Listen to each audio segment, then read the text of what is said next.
Taking a bit more time, and we're live with Belinda Murray. Belinda is a friend of mine. It's not her first time on the pod. She's a performance coach in Australia, quite obsessed with performance, but also recovery. Has a bunch of founders and CEO clients. And yeah, today going to talk about some of her routines and habits to prevent burnout because she's been through one of those as a former corporate herself, and about mental models that she uses in some case to stimulate performance, but also to make sure that we're all reset up there and ready to work, right? Because as founder, the grind can get quite intense, and I find that we sometimes just lack these mental models and just we don't know where to go, and that's where we start self sabotaging yourself. So, B, welcome to the pod. Tell us a bit more about yourself again and what you're up to. Oh, I love connecting with you, Charles, and I love that we're friends. Yeah, it's been over. I was thinking, reflecting last night. Actually, it's been over a year since we caught up on the pod, and I was in such a different space and place back then to now. I don't like using the word post-traumatic growth because I feel like it's a bit dramatic, if that makes sense. But I'm definitely in my breakthrough epic era. When you talk about, burnout and then this kind of recovery. So yeah, that's exciting. So yeah, it's been nearly 2 years in July since I started my company. So crashed and burned, like you said, or jumped off a cliff from my corporate role, scaled a business to 20 million, 150 staff. It was pretty epic. And then basically I reflect now, and it was really a full-blown identity crisis in life and career. And so I've really had to, it's interesting you talk about mental models, because that has been one of the physical aspect of recovery is very different to the mental. And I think the mental's harder, if I'm honest. And a lot of people that have, without going kind of into the woes of burnout, a lot of people talk about the physical aspect of burnout, but not a lot talk about the actual mental psyche, and the confidence you lose, and I guess the strategies that you need to find and put in place to ensure that, like you say, that you're actively recovering, but you're also, getting those, rebuilding your confidence, rebuilding who you are. I'm a big fan of, I know this is probably a bit spiritual for some, but you have to reflect inwards and connecting with your soul. So yeah, so company is Be Formless, and essentially, yeah, I am in the performance space. So, reshaping life and business with leaders, founders, CEOs, and their businesses and teams alike. It's not sustainable to work 80, 100 hours a week anymore. And think that you can continue to thrive. I tried it. I did it. It doesn't work. And anyone who says it does, talk to me later when you crash and burn. And I don't encourage you to crash and burn. Except if you're Elon, but even Elon, we're seeing like his downfall, right, in the last 2 years. And even if it's not a quick economical downfall, it's certainly a societal one. Like I used to put Elon on a pedestal, right? Used to be my favorite entrepreneur, not necessarily because he's the guy that did the most value to this planet Earth, which is ultimately my goal, but I think he was such a hustler, and his grit.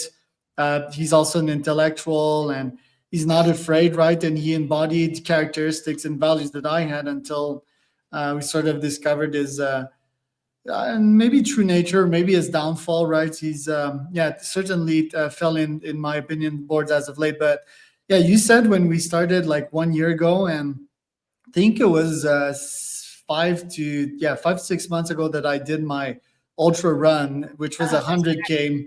I love And to think about that. after that, I had sort of a mental breakdown, which was not like on purpose. I think it was physical, right? But I also had like these panic attacks in the night. Like after doing that, I got sick for like a month and a half, and I'm pretty sure it was like these syrups, but certain the cough syrups that I would take, but would wake up in the middle of the night, and out of nowhere it was like if the world was ending, if something very bad was about to happen, right? And as Mr. Biohacker, Mr.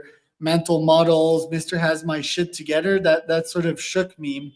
And my confidence is always super high, but I still had that, right? And been like Yeah. 10 years in the entrepreneurial game, and I was like, what the fuck is that? Like never Yeah. never expected that. So I think it can happen to even the best of us, right? So Mm. what is your diagnostic there? What happened there? Like maybe I Yeah. pushed my body to the extreme, right? But Yeah. can it I got happen to just anyone?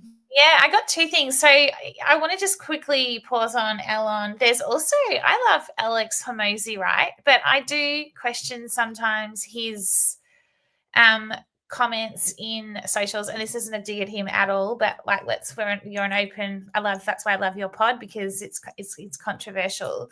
Well, it's But I just that do you should take business advice from him, but not like personal and relationship know. advice from that guy. I think there's like a caveats, right? Yeah, but he talks about like lock yourself away in a room, no distractions, nothing for 12 hours and just sit there and work. And that for me in itself is not a sustainable model, because I used to do that. And we talk about flow. You and I have got the flow state, and I have a tendency to fall into the dark side of flow, where I can sit at my desk and all of a sudden, next thing I know, it is 8 hours later. But that's not a good thing, because I haven't eaten, I haven't done any active recovery. I've literally just shut myself away. So that's kind of the antithesis of what I'm now practicing and focusing on with my clients. So that was kind of, I just wanted to raise that because it has been on my mind and I've not spoken about that. So I look at that sometimes and I think, oh, I don't know, I don't think that's the right Yeah, and way. one last comment on that thing, just like Alex.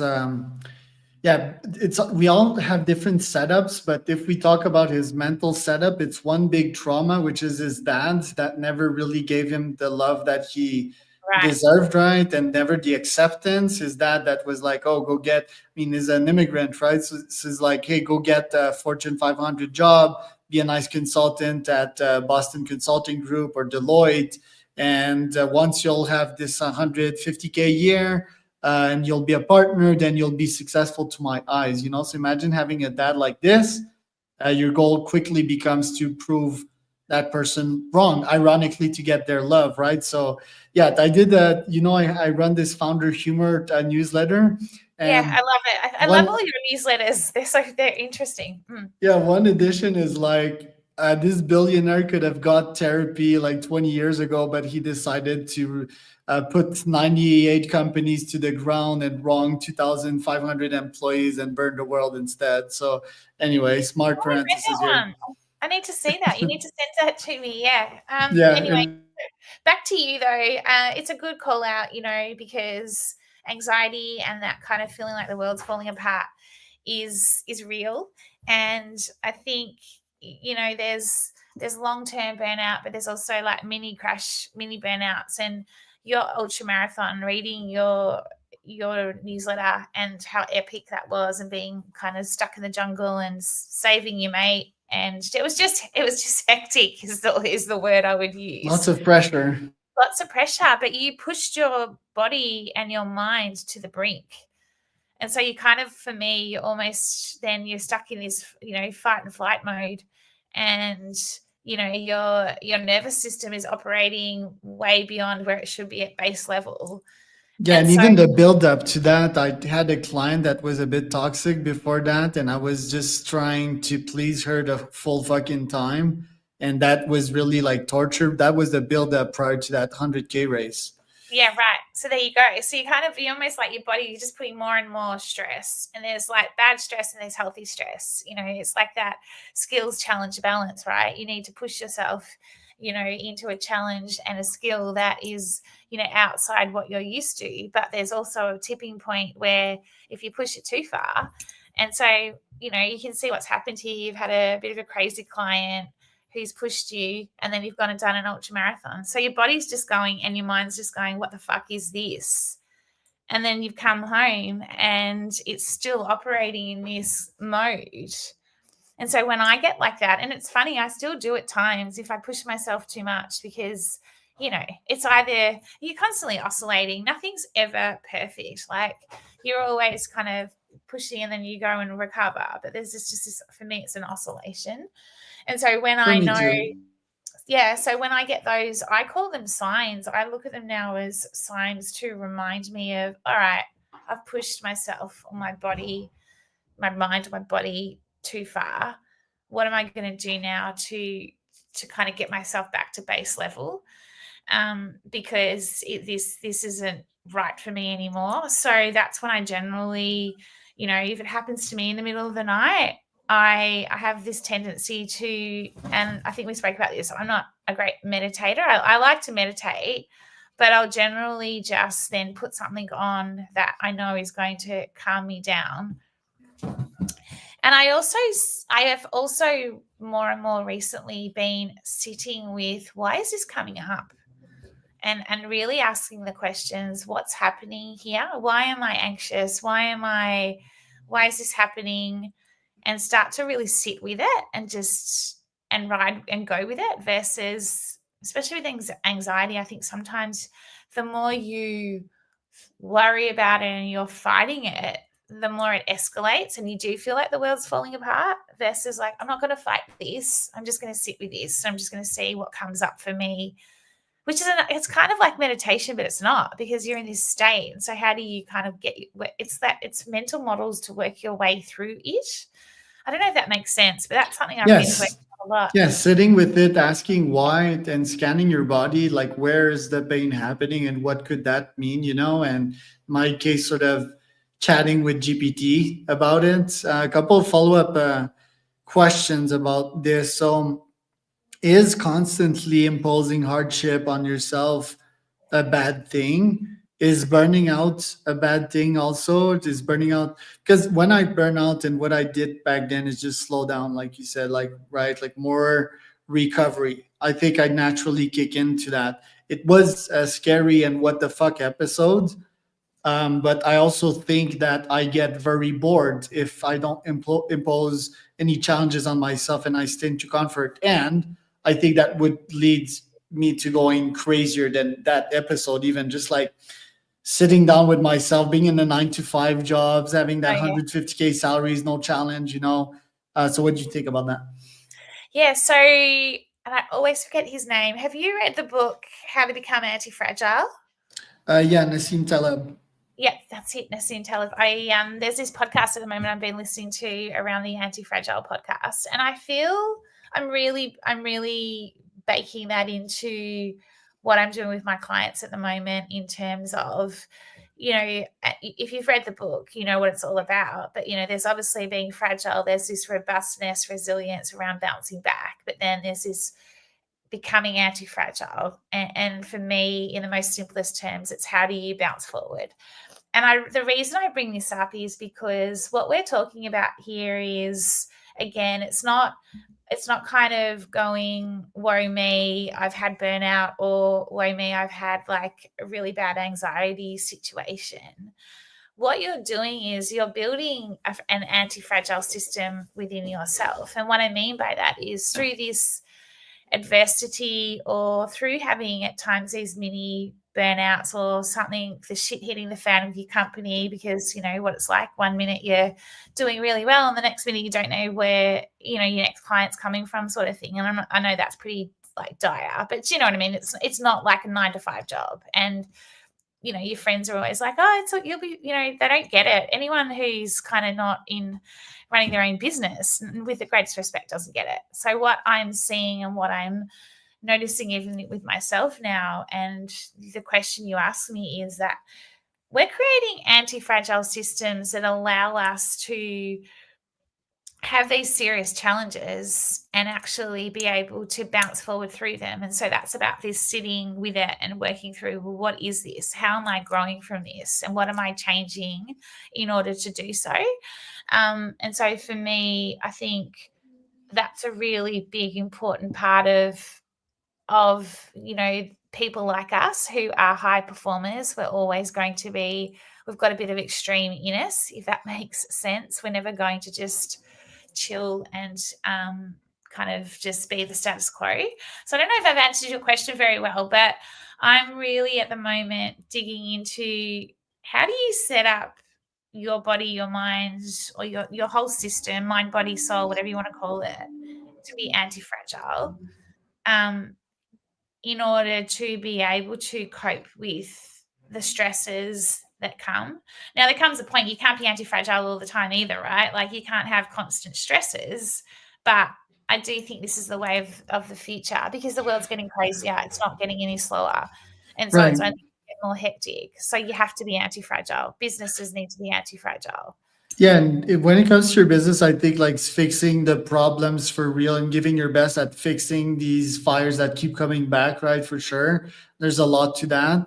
Um, I think the world itself and yeah, all the Trump bullshit that's happening. I think it's just like reframing it, then reframing your mental models. Like instead of reacting to this, I will create some positive content out of that, and I will create action to potentially solve this, right? Solve this problem. Some problems you cannot fix. Some problems are also not worth fixing.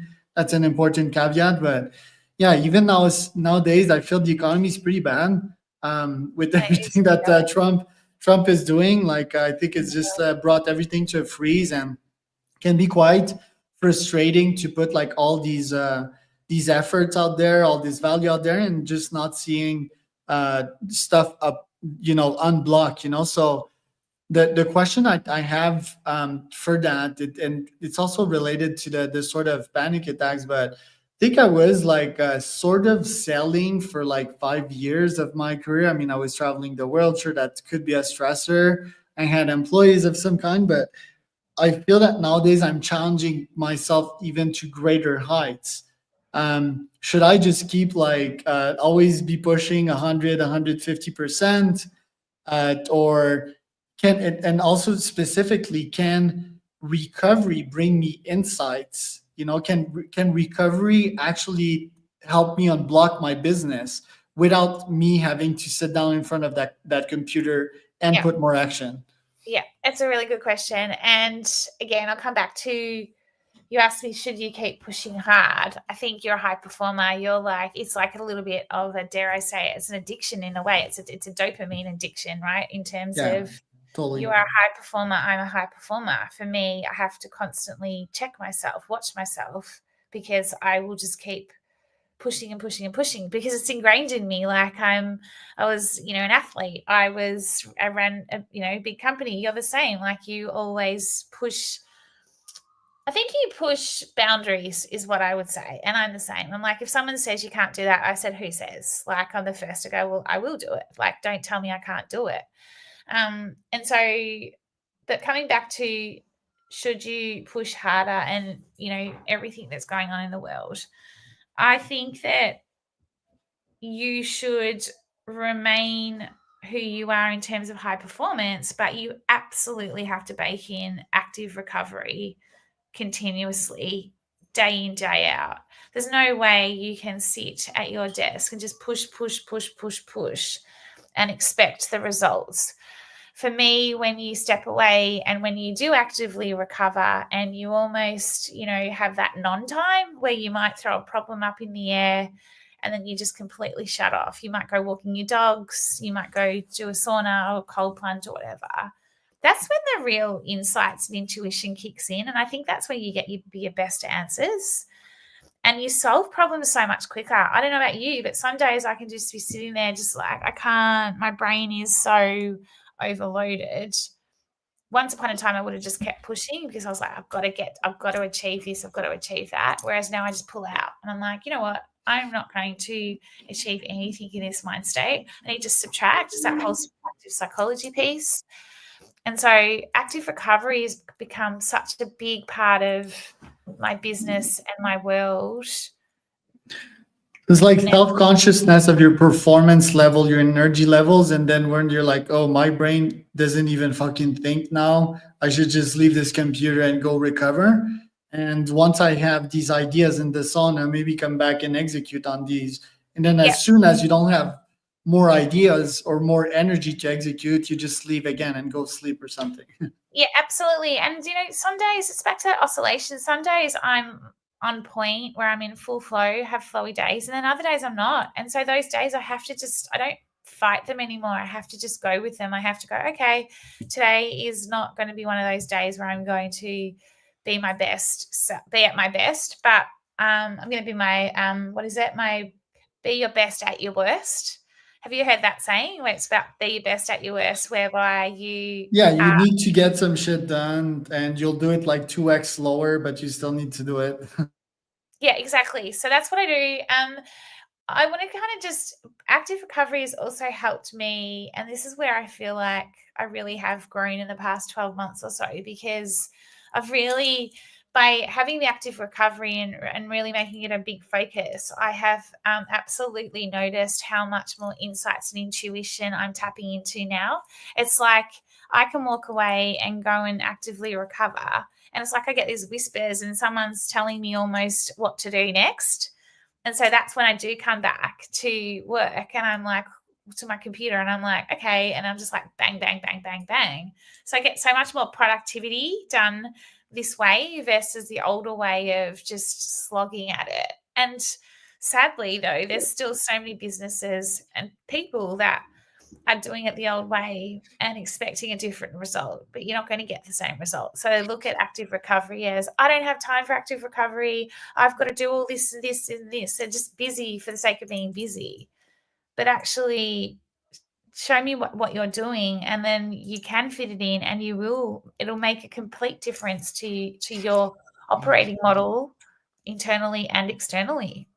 Yeah, because in the end, that's our human edge against AGI, at least like short term. It's intuition, right? And crunching all that information while being energy efficient. Like that's our human edge, I think. For people that don't have a cold plunge or sauna, it's just a walk outside. You Yeah, know, well, like if you have a dog, it's dog is a huge hack because they force you to go outside and enjoy nature more. So yeah, it's like all these recovery tips. Now, you're a coach, right? We've worked together with getting clients and all of that. Like, what are your tips to put yourself in their skin, find out about their pain points, and literally know what can advance their agenda?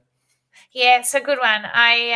I think because I've lived and walked, and I always do this with clients. I walk in their shoes. Like I will always kind of really dig into their what's actually going on internally, what's happening in here to kind of really understand. Well, what is the problem's never the problem. Like you have clients that come to you and they're like, I've got this problem and it's my team or it's something external, and I'm like, not Human sure about. nature, right? It's them, it's not me, but it's Yeah, always us. It's always yeah. us. Yeah, and so that's where I'm always, but you've got to be careful how you do it. And so then I'm always like, okay. So then I'll always, I've created a methodology actually in the past 12 months. So, that's working really well in terms of it's like quite simply learn, unlearn, relearn. So I generally apply that model to the client's role. Really, the learn is really becoming aware and bringing to surface actually what is going on here.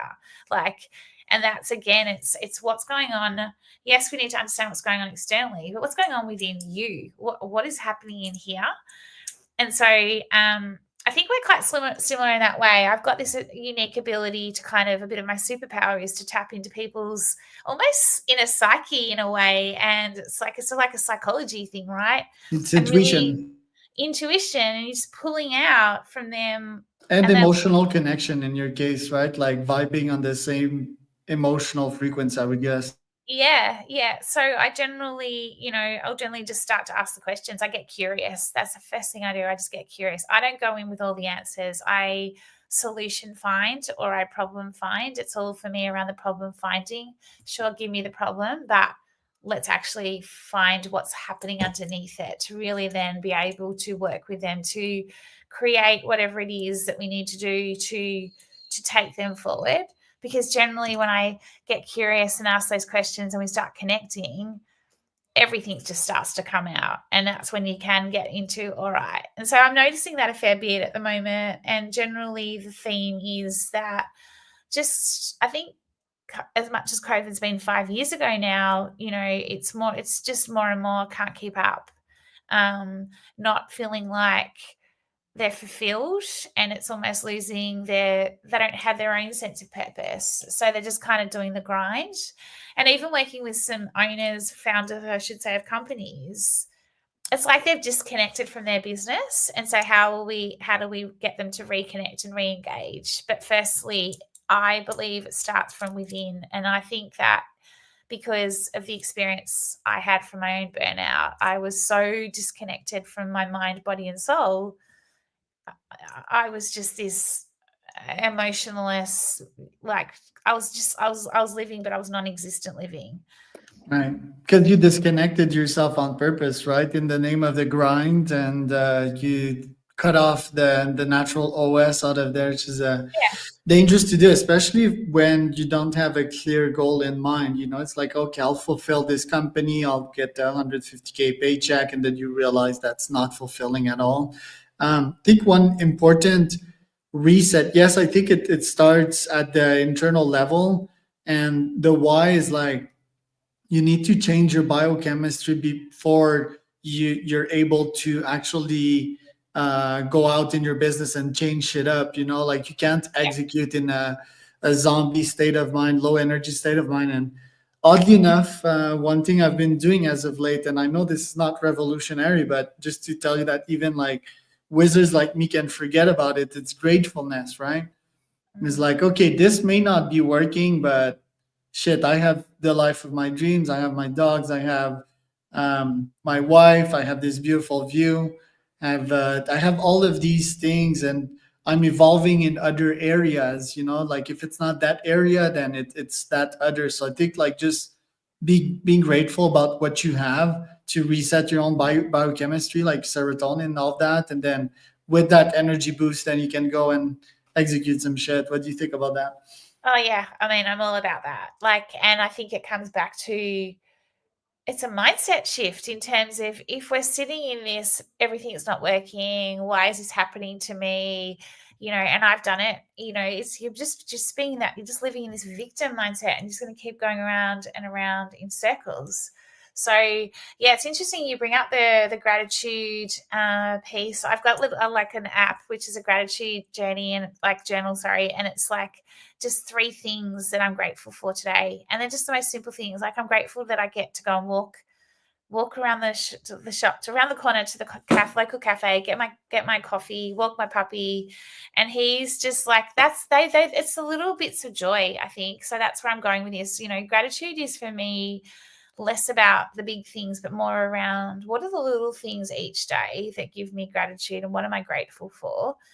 And I am more and more doing that myself because I am lucky. I am, you know, I've got my place. I've got, you know, I'm right near the beach. I've got a great family. You know, I've got this freedom and flexibility that I didn't have once before in the grind of corporate. Um, you know, there's always things that you want more of, and I should be this and I should be that. But I think when we're in that space and place, we forget about what we actually have. And I think when we are more happy with and grateful for what we have, I think that's when the possibilities really start to pop up for you. Because there's so much we can't control, Charles. Like, I mean, fuck, there's so many days where I'm like, oh, okay. And then all of a sudden, just things pop up. So I feel it's like we try and control everything, but we've got so much we can't control. So we have to trust this process. And so let's be grateful about it along the way. And And be that is a stoic, hard, right? pardon? Being stoic about shit. So like, okay, this happened.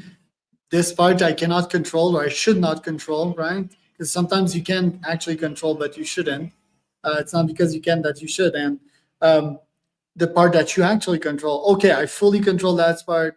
That's scalable. That's according to my values. Let's execute like crazy on that. I love the stoic philosophy about this, and just like controlling what you can control. But also, I'd like to point out that possibilities are also infinite, right? So the more that you deploy tests out there, the more you might hit luck, right? And you might hit this market, this person at this specific time, and this person, this serendipity can change the full trajectory of your business and your career. For example, last we met a year ago, right? You became a client of mine, friend of mine. So I think controlling that serendipity and maximizing it. In Yeah, my case, it's with the podcast. I think that's also amazing. yeah, same. Like, I mean, I think that I think that there's always just this something in the, I don't know, the universe, whatever you want to call it, is always kind of working for us. And when we work against it and when we go into that negative mode, I think that's when you're pushing against something that is not going to then work for you. And Yeah. that's, it comes back to this anti-fragile piece, right? You talked about positivity and all that sort of stuff. Like, you can't be positive all the time, but one of the points to the anti-fragile piece is they talk about this via negativia, or whatever, however you pronounce it, but it's basically not being negative in adversity. And that's a hard thing to do, because when you are thick in whatever shit you've got going on, of course you're going to have those moments when you're like, I give up. Yeah, and But it's how you're being triggered, right? Because some shit will not trigger me at all, right? And I think you have to work on your own brain to not be triggered. Like haters used to trigger me, right? Or rejection used to trigger me via sales. Rejection was early days, right? When I started in sales 10 years ago, I needed probably 3,000 cold calls. And after that, I was rejection proof. For hate, I probably needed 100 hateful comments, and after that I was immune to it, right? So I think it's also about like working on, or triggers, understanding that this shit triggers us, right? The cortisol spikes, and then working on it. yeah, so true. Actually, triggers is such an interesting one, isn't it? Because I'm the same. It's like, where's your trigger points within you, and what triggers you, and then it's how you respond. It's how you respond to them as well. I don't know how anyone could hate you though. Like, I don't get Oh, that. everyone can hate anyone. Anyone can invent stuff, right? Like it. Even Mother Teresa gets hated upon, right? It's all about your popularity, and as you know nowadays, there's very few negative consequences of hating someone behind your keyboard. There's actually lots of positive consequences because you feel good. You're like, oh, I let this internal anger that build up because of shit that doesn't have anything to do to the Yeah, person I'm about to drop shit on. I just let that out on that person. I let that burden on that person, and I feel better about myself as a result, right? So yeah. it's just I don't, how these platforms are built. They're totally not built the right way, the scalable no, way, in my they're opinion. we should build a platform that's completely, I'm all about feedback with positive intent, and that's one thing I always talk to my clients about. Be constructive, but just give it with positive intent. Like, don't be an asshole, you know what I mean? Like, there's no need to be this nasty, horrible person. We've got enough shit going on in the world. I think that's where it really is around, how do we be better people? How do we show up better? How do we behave better? Like, what's the energy we want to project? Not like this nasty, horrible, fearful energy. It's just not required, because there are a lot of possibilities in this world, and I'm so excited about AI, the whole lot, like, and where it's going, and it's happening so quickly. We Yeah. don't have space, and we don't have room for just assholes, basically. I don't think you need to be an asshole in business either, personally.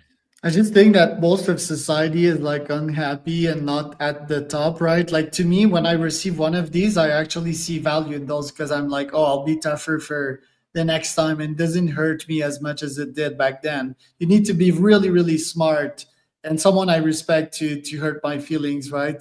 Still happens every now and then, but yeah, I think it just makes me harder on their side, and on my side. If I would think of commenting some negative shit on someone else that's successful, I would never do that because I know that this is like a toxic spiral. And Yeah. I know that this would be like hurting myself because I see my successful self in them, right? So, but I think as a guy like living in your parents' basement or whatever, and having been like fucked by society for like 10 years, I think it's your best option. I think though that in this AI future, and I would see this as like already a huge value added. Right now, we're seeing these AI LinkedIn comments, most of which are shit, right? But think about a well prompted AI that would reply on your stuff and challenge you, right? And bring neurons into you, validate scientifically some points of yours, and just add massive value like on every single comment, on every single post of yours. That I think would be worthwhile building. And I wouldn't be against a future in which it would be mostly well prompted AI commenting my shit. Like Yeah. I wouldn't be against that because these AIs wouldn't be hateful, right? Most of them, they will be well prompted. They would be with this specific intent and brain. They would be less emotional because I think even smart people can comment toxic shit on your post because they had a bad day. So I think that Yeah. would be pretty valuable. And me, I would love it because I could reply to these comments and be like, "Hey, you're right on this," and I would grow out of this comment. Yeah, agree.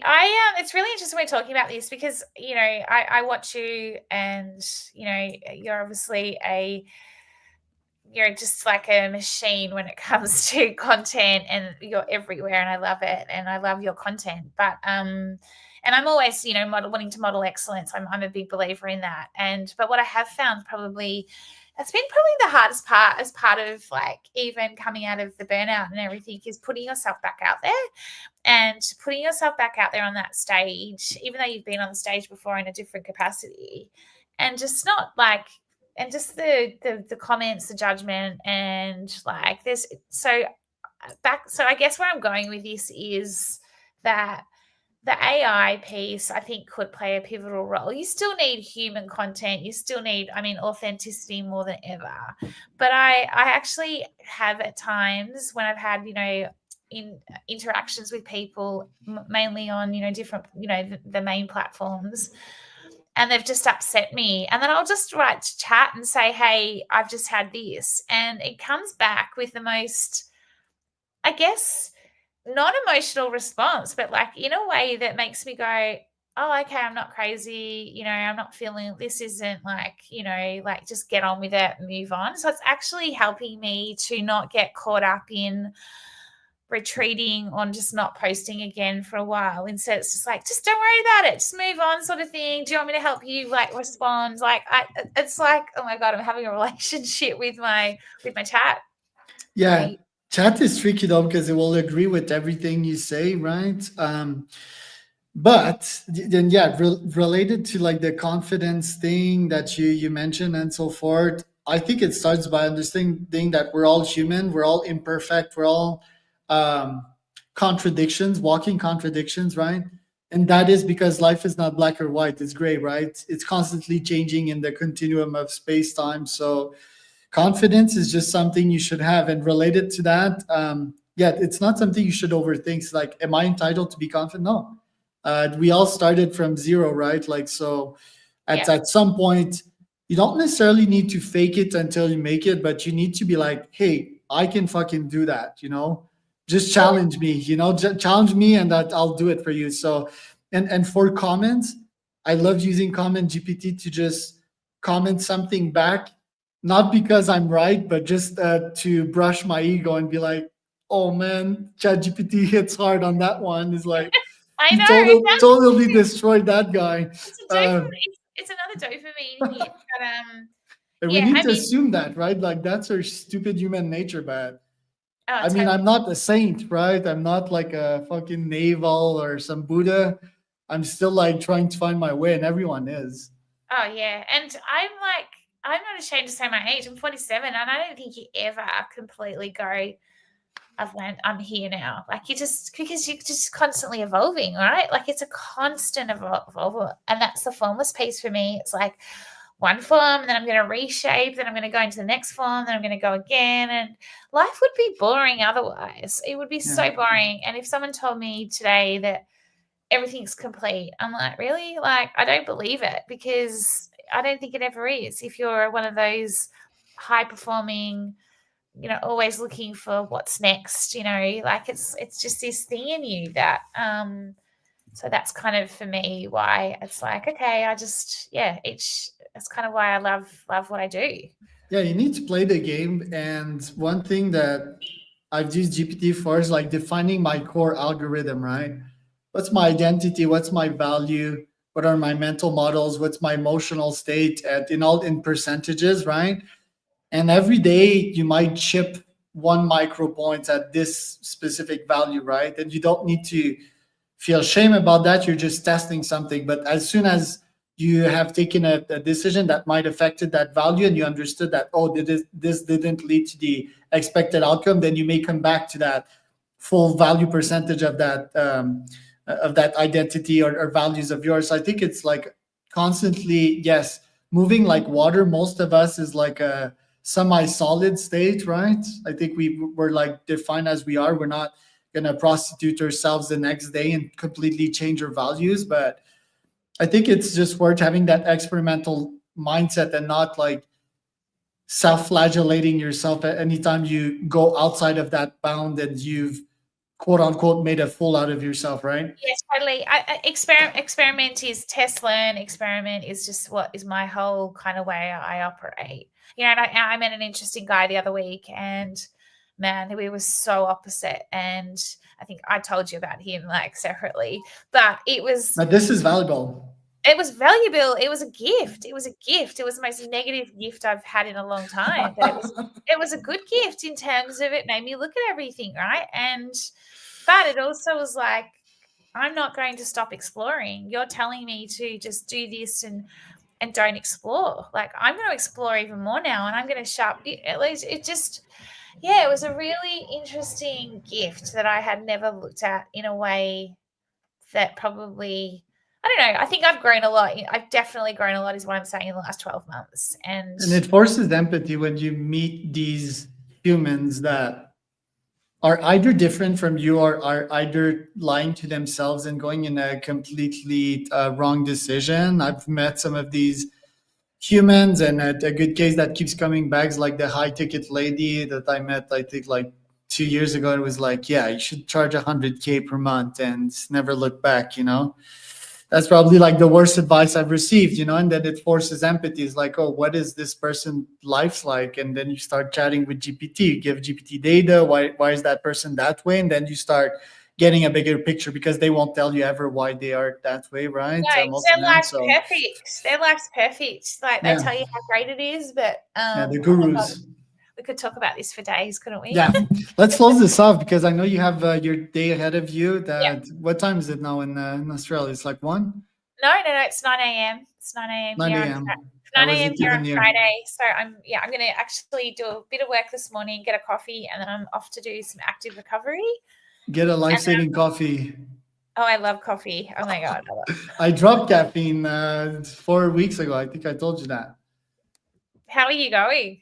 I'm going very well. I would implode if I would still be on caffeine. Let's put it that way. My performances would be higher, but I would be more of a dick. Yeah, okay. And yeah, if I would be more of a dick right now, like yeah, some parts in my life would break apart, So is including my relationship. So this a permanent thing? yes, and I never thought it would be that way. You know, like it's been my greatest anti-biohack in the last few times. It's made me more patient. I also did it for gut, you know, like I would drink like coffee dark black and this would mess up my gut. So Oh yeah. anyway, I Yeah. give up caffeine and no, I'm not going back. I still drink teas though. Yeah, I drink tea. I drink lots of herbal teas, but I'll have 2 coffees a day. That's my doctor's like, that's your limit. I used to smash so many coffees, but a few years ago, it's like 2 a day. That is it. Yeah, So me that's why. was one large cup and very, very dark with the grains at the bottom. Oh my God. Yes. That And I coffee hit love like that. coffee. Yes. That coffee hit is insane. That's what gives me anxiety when I have that strong of coffee. Yeah. Yeah. Maybe slowing down on that or more L-theanine, but where can people find out more about you, B? Yeah, I will put it in the notes, but I guess the main one for me would be LinkedIn. So Belinda Murray or my Be Formless company page. But my link tree is probably the biggest one because it's got everything on there. So that's just Be Formless /link Cool. tree.